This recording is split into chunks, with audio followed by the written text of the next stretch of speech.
Who's ready to go? Are we excited? All right, well then on your feet, and we're going to be welcoming our first speaker here in just a second. To stop believing moms. I mean, isn't that how God ensures the continuation of the human race?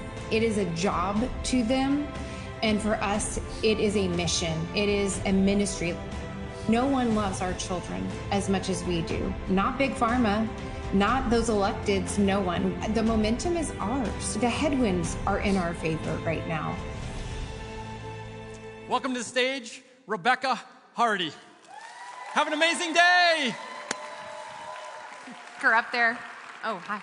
I'm on. Woo! All right. Well, thank you for that warm welcome, and thank you to Jared and his team. They have been incredible to work with. And let me tell you, there's no pressure at all being the first invited speaker of the day. Not at all. I do promise to keep this short and sweet, but no less meaty. And my prayer this morning is that I can kind of help set the tone for the day. And that the tone being that you belong, that this movement needs you, and that there is plenty to be hopeful about, but at the same time, this is no time for complacency. So like the screen said, I am Rebecca Hardy, and I was one of the original founders of Texans for Vaccine Choice over 11 years ago. Thank you. And today I have the honor of serving as its president, and I came into this movement not as a political insider, but as a mom and as a speech pathologist who kept hearing stories from other moms about normal development in their children that had been arrested after being injured at a shot visit. And that's what brought me here, and you might have a similar story. And whether you've been standing with TFVC, that's our acronym, for years, or if you're just learning about us today, you are part of a growing movement of Texans who refuse to hand over their medical freedom. If I can get my slides up. All right. We can go one more. Oh, I go. Sorry. Okay, so we were founded in 2015, so that's over 11 years ago, and I'm going to say that again because we were on the scene before COVID was even a word we all knew, right? And we formed because of a bill that was filed in our Texas legislature that would have threatened the vaccine exemptions that Texas school children have enjoyed for decades. And this group of moms got together and said, not in Texas and not on our watch. We had no political experience, no roadmap, certainly no donors, but we had conviction and passion and that scrappy Gen X spirit. And from the very beginning, our work has been guided by these three core principles: that informed consent is non-negotiable, that no Texan should face discrimination from their private vaccine decisions, and that these decisions belong to individuals and families and not the government, not your employer, and not your school. And this foundation has carried us for 11 years. So what started out as a small group of moms, it's what the media called us, the mad moms in minivans, quickly became an absolute force. I like to think we've evolved a little bit since those early mad mom and minivan days. And it's really hard to summarize 11 years of history. So I'll try to nutshell it here. We showed up and we organized. And over time, TFVC has grown into one of the most influential and effective grassroots organizations in Texas. We've become a force at the Capitol in shaping the GOP platform and priorities, in reaching our local communities. And our impact has become undeniable. And then 2020 hit, and COVID tested everything, didn't it?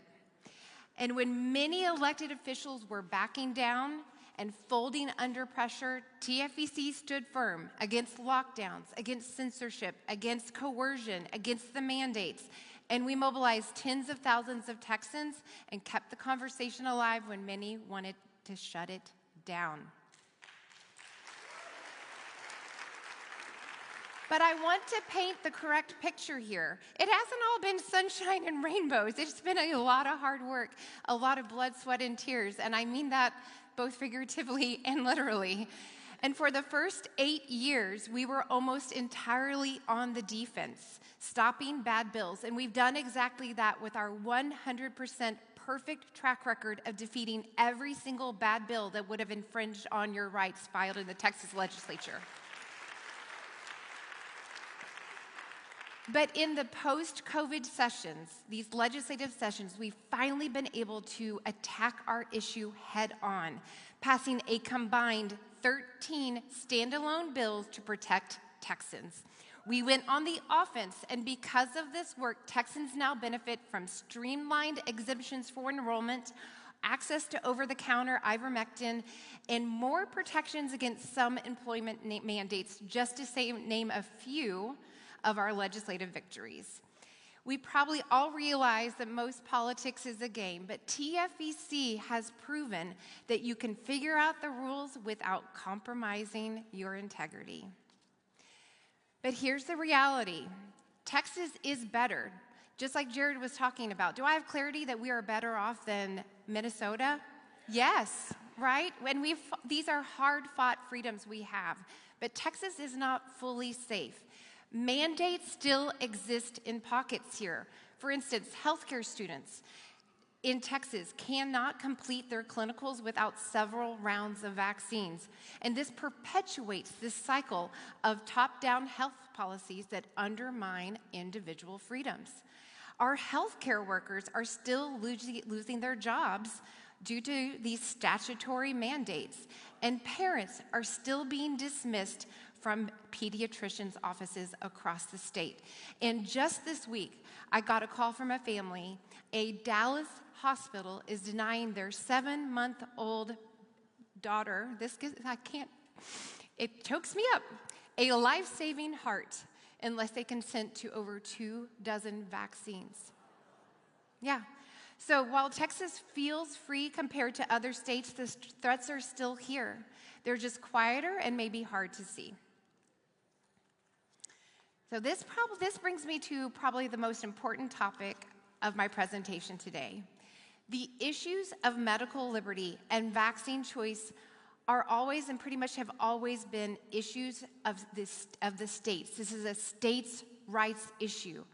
I'd wager between 90 to 95% of vaccine policy is set in Austin or your Capitol building if you're not from Texas.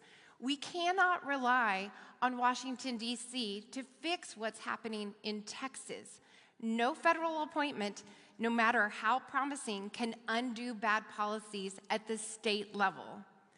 Don't get me wrong, I'm incredibly optimistic that Bobby Kennedy can bring a much welcomed return to sanity on this vaccine issue at the federal level, in his role as HHS Secretary, obviously. But the reality is that federal changes do not magically fix all of the problematic state laws that statutorily empower the vaccine-based discrimination that's alive and well in Texas. This fight is won and lost in your state capitol buildings. And if you're not from Texas, I beg you to find the TFVC in your state, join them, lock arms with them, they need you. And if you are in Texas, then TFVC invites you to get involved, and we have a great table in the lobby to help you do just that. So right here in Texas, TFVC is actively engaged on multiple fronts. We're involved in key runoff elections, and I cannot overstate how important it is who gets elected, right? This matters so much. And if you are a Texan, this is your reminder that early voting in our primary runoff begins in just a few weeks on February 19th, and the election is February 26th. We all have top-of-the-ticket runoffs, and you may have a local runoff on your ballot as well, and you can find our voter guide on our website. Next month, we will head to Houston for the Republican Party of Texas State Convention. In addition to shaping the direction, the platform, the priorities, the leaders of the party, This convention is also vital to TFVC's work because nearly every bill that we address during the session begins at this convention. And of course, we've already started prepping for the next legislative session, where every gain we've made is either challenged or protected. And this is our opportunity to finally close the loopholes and protect all Texans from the vaccine mandates that I mentioned earlier for our healthcare workers, our healthcare students, and our patients across the state. So, how do we actually win this battle? It's not either or. TFVC takes a both-and approach. On one side, we have policy, legislation, elections, action alerts, accountability. And on the other, we have people, education, conversations, conventions, summits, and culture. We defeat bad bills and we pass good ones, but we also change hearts and minds. We understand that if you only change policy, it can be easily reversed. But if you change culture, it can actually last. And that's why we train volunteers, we share stories, we show up and we equip everyday Texans to have these conversations in their communities. This combination is TFVC's secret weapon. So the question is, what do you do with all of this? And TFVC exists to turn your concern into action. First, sign up, stay informed. Our emails is how we stay connected. Social media simply is not reliable. It's needed, but not reliable. Second, respond to our action alerts. We make them turnkey and effective. Third, get involved. Volunteer if you can. We have no end of opportunities to help you do that, again, at the TFVC table. And if you can't be a doer, then I encourage you to be a sender through financial support. The reality is, this is the modern day David and Goliath battle. Pharmaceutical interests spend more in a single 5-month session in Texas than TFVC's complete 2-year budget. And yet, we're winning. So find your role, because this really will take all of us. At the end of the day, this is not just about policy. It's about our children, it's about our grandchildren, and whether they will inherit freedom or something far less. So it has been an honor. Thank you so much. I do encourage you to come meet the best team in Texas, Team TFVC at the table. Thank you so much, and I hope you have a wonderful day. For Rebecca Hardy. Thank you.